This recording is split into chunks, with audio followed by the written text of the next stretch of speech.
Ah, Bunny Girl Senpai. This has got to be one of those boring shows about high school students working part time as bunny girls, with risque humor, stereotypical protagonists having a nosebleed every other scene, and a bunch of big, overblown plots, right?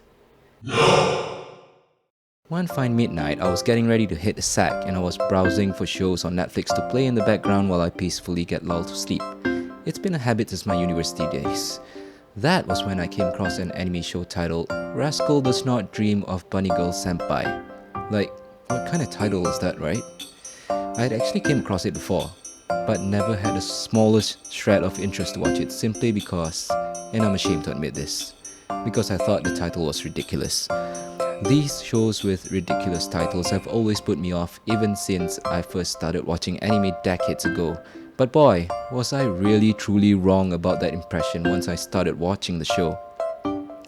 What was supposed to be my lullaby while I closed my eyes and drift off into deep sleep ended up turning out to be something really interesting, and I marathoned through 9 episodes that night, ending up sleeping at about 4 am just because my eyes couldn't even take it anymore. I'm a bit of an early sleeper. See, that's the thing. People always say don't judge a book by its cover, but I never take that advice to heart. What I initially thought was going to be just another anime about a loser guy getting a harem of bunny girls with a lot of ecchi accidents, boring dialogue, and overblown characters turned out to be a very carefully thought out storyline covering different arcs with different main characters and story developments. The best thing I liked about this show was that, in my opinion, the characters were very realistic, even though their situations not so much. And so as a result, I find myself being able to relate to them quite well. Not once did I find myself rolling my eyes at a scene that's been recycled so many times throughout anime history. You know, the standard guy and girl being late to school, carrying bread in their mouth and then bumping into each other, and then having romance blossom from there. No, everything felt original and left you wanting for more. Now, I mentioned in the title that it's a rom-com, but it's not really that. The main theme surrounding the show was this thing called puberty syndrome or adolescence syndrome. Look it up, it's basically just weird supernatural things that occur to adolescents when they face a certain hardship of some sort in their life. Yeah, seriously, look it up because I'm terrible at explaining these things. So the plot goes through what these characters experience, somewhat supernaturally, in a phase of their adolescent life where they're basically stumbling upon some kind of a block and they don't know what to do about something, so something supernatural happens that sort of reflects what they're going through. And the main guy character we have coolly tries to solve each and every one of these problems through the different arcs that the show takes us through. The main character, Azusagawa Sakuta, is a very likable person.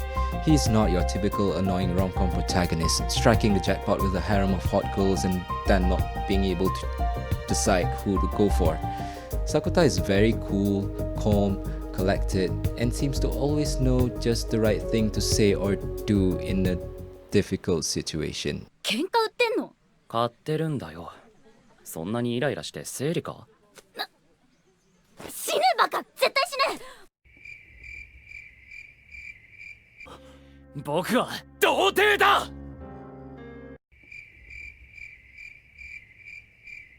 ふざけてんのか？いえ、バカにしてるだけです。バカにしてるだけです。Yeah. I grew to love his character more and more throughout the show, and I even wished I would have acted more like him when I was in high school. And then, of course, we've got the waifus with all their different puberty syndrome, situations. The lovably cute main heroine Sakurajima Mai. じゃあ、いいの？それは、いいの？ The butt-kicking buddy Koga Tomoe. もう分かったよ。The high school overachieving scientist 髪を Futaba 下ろして Ryo. ると暑いんだよ。メガネをしてないのはコンタクトだから。箱の中の猫はどうなってると思う？生きているか死んでいるか。 The Siscon idol Toyohama Nodoka.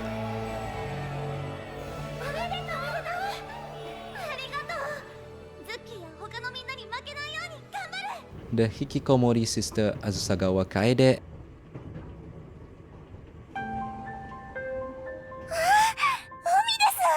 外に出るのは怖いです。怖いんですけど、ずっと出られないことの方がもっと怖いんです。 And last but not least, the reliable older/younger sister Makinohara Shoko. 私は牧之原翔子です。牧之原サービスエリアの牧之原に大空をかける子の翔子。少年の名前は These are all the main female characters that Sakuta interacts with throughout the different arcs of the show, and just like Sakuta, each of them grew more lovable as their story unfolds more. In each incident of puberty syndrome, Futaba seems to try to explain these supernatural phenomena with quantum physics, quantum mechanics, and I'll be honest, I didn't understand a lot of it because I'm no physicist, and I think that the scientific explanations can be a bit long-winded and overly complicated at times. この世界に存在するあらゆる物質は同じ物理法則の支配下に平等である。その法則を数式化して計算してしまえば未来の状況を導き出せる。まるでピンとこない。つまりこの世界に存在するすべての原子の位置と運動量が分かれば未来の状況を計算によって導き出せるってことだよ。 But this does not make the show any less interesting, to be honest. If anything, if you're a physicist or even just a general scientist by nature, you might find the scientific correlations somewhat interesting.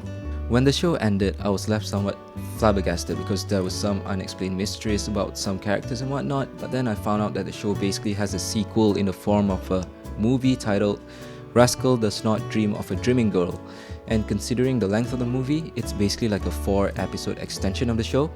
The movie clears up a lot of loose ends from the end of the show, and I really recommend watching the movie after you're done with the show.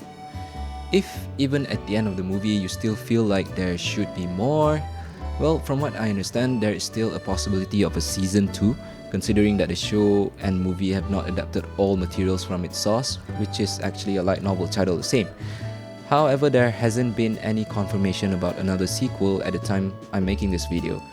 Personally, I am very much looking forward to a continuation of the show because, frankly speaking, I actually haven't watched anime in a long while, but this show gave me the boost, motivation and inspiration I needed to keep looking out for gems like this that are well worth the time spent to watch all episodes and any additional material. Hence why I decided to start with making a video about this show itself.